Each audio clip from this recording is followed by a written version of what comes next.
Bucket list. And they just showed the bucket list on TV with, what was it, Jack Nicholson and, was it Henry Morgan? What is his name? Morgan That Freeman. wonderful voice. Morgan Freeman. Morgan Freeman. And, you know, I'm not a fan of Jack Nicholson, but I thought they really did a good job in that movie.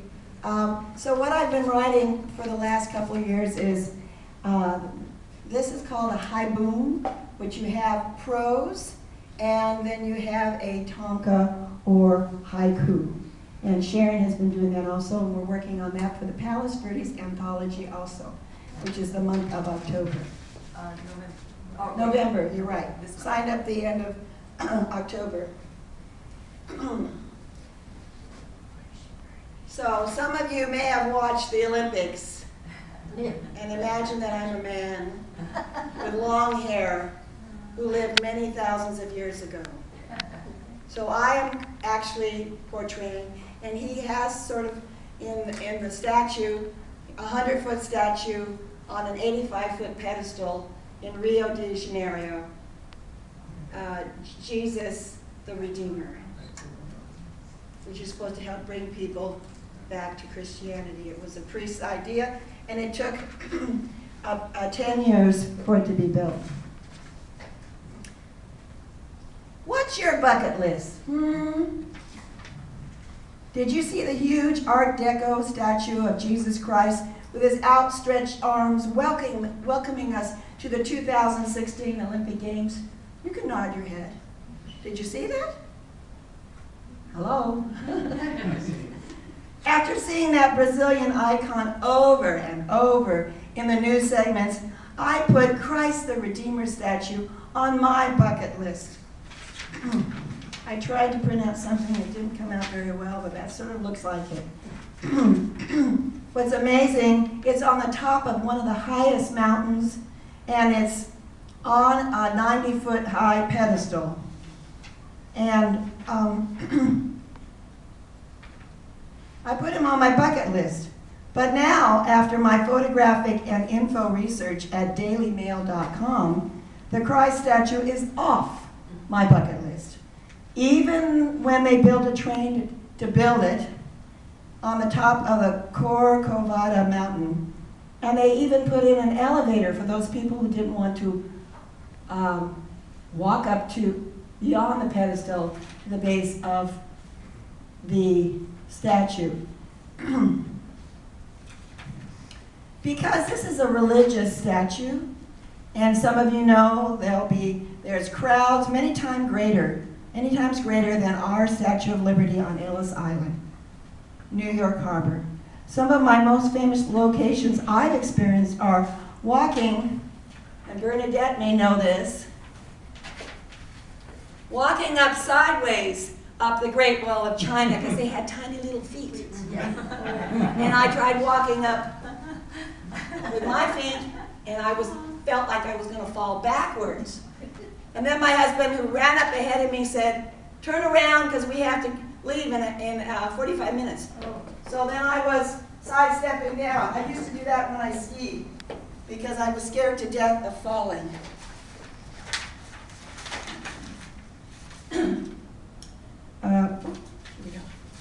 So I've been to the Great Wall of China, and I got to touch, I couldn't reach around the huge columns at the Colosseum in Rome, Italy.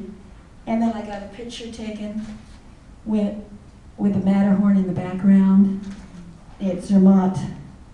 And then Sharon and I, wake up Sharon, we were dancing in the snow at Mount Fuji, which was fun at Station 5. The snow was coming down. All the busloads of young girls with their umbrellas were dancing with us at Mount Fuji, and then laughing at the amphitheater across from Ghost Ranch in New Mexico. But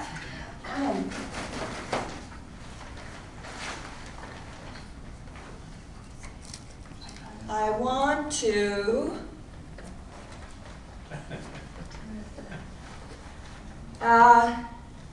going to the Eiffel Tower is on my bucket list. And some people said that it sways. No, it actually doesn't. It gives with the wind. So it sways because it gives with the wind. I don't know if that makes it better or worse. But you've seen a lot of pictures of the Eiffel Tower. My daughter said she only went up to the 2nd level. Okay, so apparently there's one level down here, there's another level here, there's another level here, and then the top level is the antenna. And I said, how come it wasn't blown up during World War II? Would you believe there was an agreement not to blow it up, as long as Hitler could keep getting his picture taken in front of it? And they did not destroy Paris, but they cut all of the what? Cables to the what? Elevator. So his soldiers had to walk up 1,080 steps in order to put the Nazi flag up on the top of it.